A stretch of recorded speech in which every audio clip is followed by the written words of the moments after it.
The Jewish-Roman Wars, the rebellion that shook an empire. Jerusalem, the city that kills its prophets and buries its conquerors. Between 66 and 135 AD, one small province on the eastern edge of the Roman Empire waged 3 desperate wars against the most powerful army on earth. It was a rebellion that burned with faith, defiance, and tragedy. A war fought not merely for land, but for the soul of a people. This is the story of the Jewish-Roman Wars, a century-long struggle that ended with the destruction of the temple, the scattering of a nation, and the birth of exile. The storm gathers, Judea under Rome. In 63 BC, the Roman general Pompey the Great marched into Jerusalem.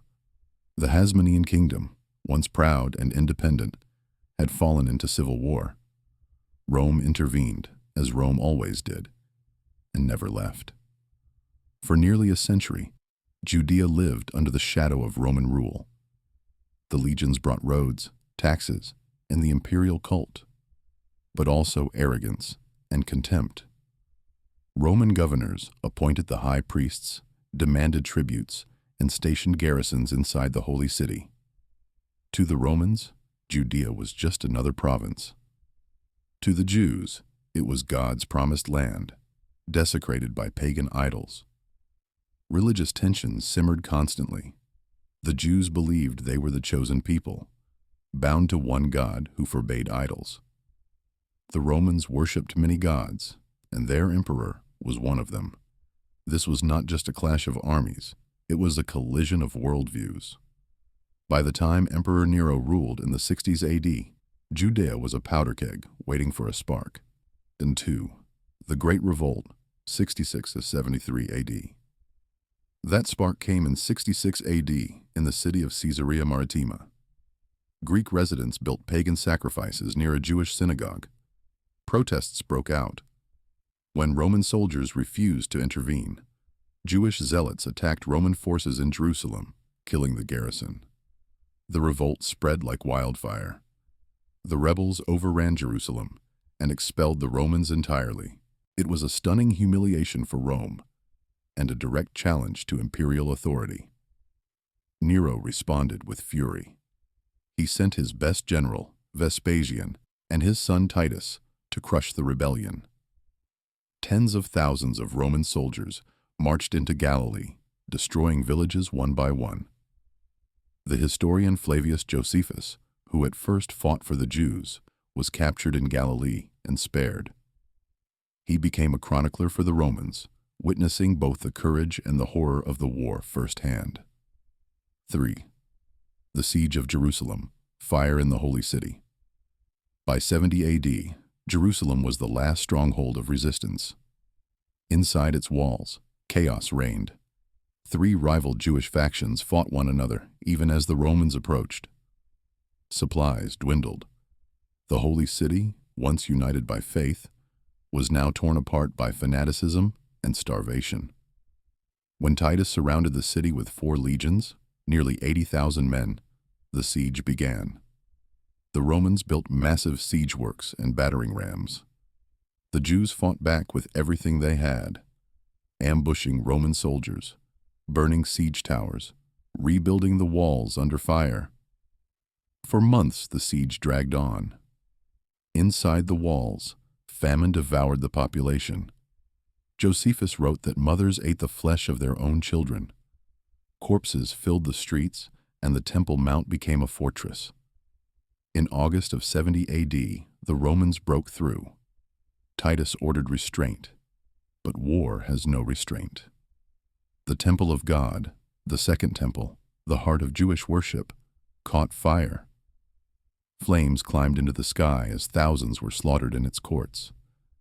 The golden menorah, the sacred lampstand, was taken to Rome, carved forever on the Arch of Titus, where it still stands today. Jerusalem was destroyed. The city's walls were leveled. More than 1 million people were dead or enslaved. It was the greatest tragedy in Jewish history. The day the temple fell.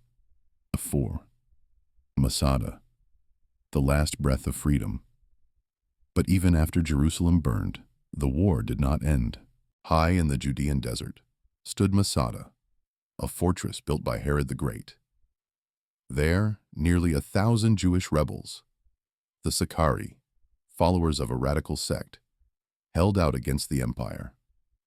For 3 years, they watched as the Romans built a colossal siege ramp up the mountain's western slope. Day by day, they heard the grind of stone and timber, the roar of fire. They knew the end was coming. When the Romans finally breached the walls in 73 AD, silence greeted them. Inside, they found the defenders dead. Men, women, and children who had chosen suicide over slavery. Their leader, Eleazar ben Yair, had spoken the last defiant words. "We are born to die, but let us die as free men. Let us leave our wives and children a noble memory, that we preferred death to slavery." Masada became the final symbol of Jewish resistance, a mountaintop of freedom and despair. The Great Revolt was over. Judea was crushed. But Rome had learned an eternal truth.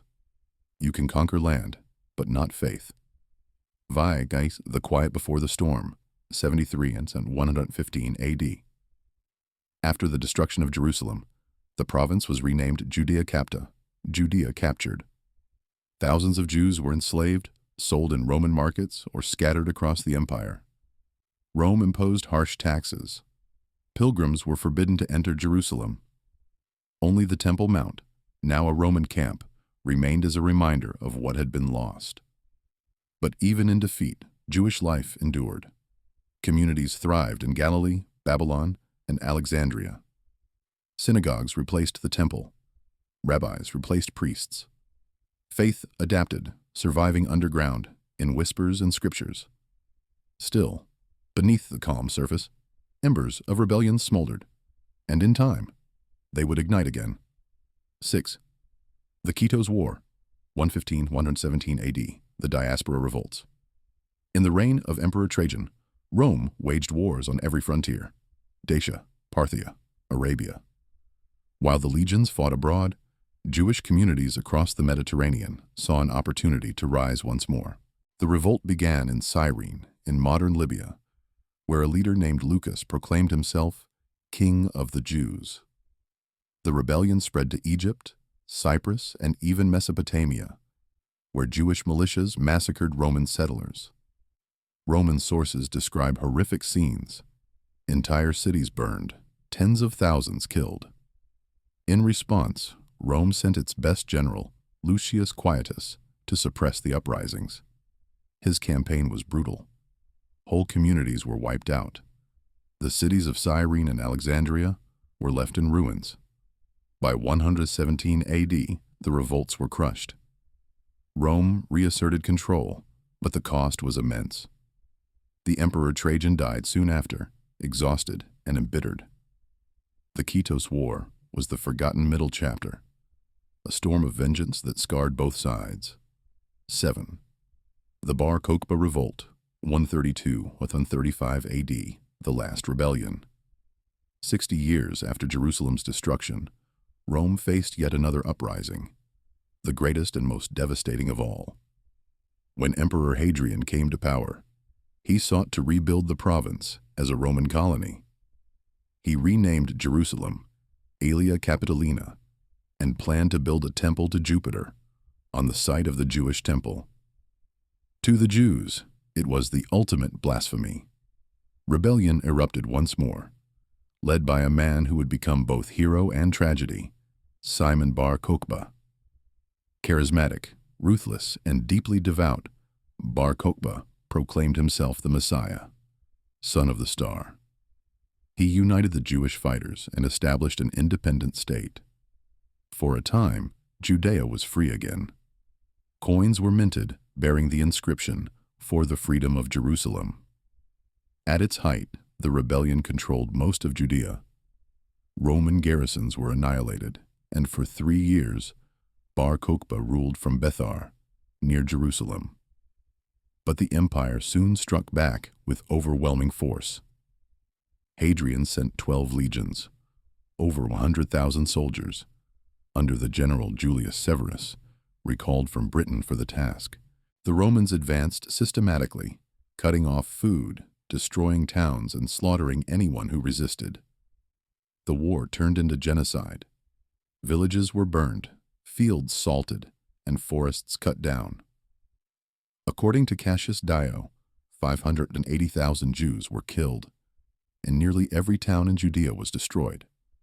In 135 AD, the fortress of Bether fell. Bar Kokhba died fighting among his men, a symbol of doomed heroism. Jerusalem was plowed with salt.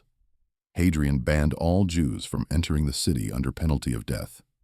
He renamed the province Syria Palestina, erasing the name Judea from the map. It was an attempt to erase the people themselves. 8. Aftermath, exile, and survival. The Jewish-Roman wars ended not with peace but with silence. The land that had once housed prophets and kings was now a wasteland. Jerusalem lay in ruins. The Temple Mount became a Roman shrine. Only a small remnant of Jews remained, scattered across Galilee or exiled to distant lands. But from the ashes, Judaism was reborn. Without the temple, faith transformed into text. The Torah, the Mishnah, the Talmud. A religion of priests became a religion of teachers. The people of the book carried their nation within their minds. Meanwhile, Rome celebrated its victory. Triumphal arches, coins, and statues proclaiming Judea Capta. But in truth, Rome had lost something far greater: its innocence. The empire had crushed a nation, but could not destroy its spirit. The Jewish people, though scattered, refused to vanish. Their memory of Jerusalem, of Zion, became eternal. Knowledge, the legacy, faith against empire. The Jewish-Roman wars stand as one of the longest and most tragic rebellions in history. For Rome, it was a series of expensive, bloody campaigns that tested even its legendary legions. For the Jews, it was the crucible that forged their identity, not through victory, but through endurance. From these wars came the Jewish diaspora, the longing for return, the prayers whispered for 2,000 years. Next year in Jerusalem. Even Christianity, born from the same soil, was shaped by these events. When the temple fell, early Christians saw it as prophecy fulfilled, the end of the old covenant, the beginning of a new one. Jerusalem became not only a place on a map, but a symbol of divine promise and human failure. The rebellion that began with swords ended with scripture.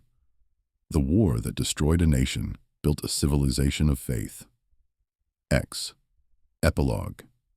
The city that would not die. Jerusalem never stayed dead for long. Romans built temples upon its ruins. Byzantines raised churches. Muslims later raised mosques. Yet through every empire, the city remained holy to all and possessed by none. The Jewish-Roman wars remind us that empires fall, but faith endures. That stones can burn, but memory does not. The legions of Rome marched home victorious, but their victory was temporary. The empire that claimed eternity crumbled within centuries. The people it tried to erase are still here. If I forget you, O Jerusalem, let my right hand forget its skill. The wars between Rome and Judea were not simply battles for territory. They were battles for meaning. And in the end, the smallest province of Rome left the greatest mark upon the human soul. In the shadow of empire, faith rose against steel. The Romans conquered with legions. The Jews fought with belief. When the smoke cleared, Jerusalem was gone, yet somehow still alive. This was not a war of conquest. It was a war for identity. And though Rome built arches of triumph, history remembers the rebels and the city that would not die.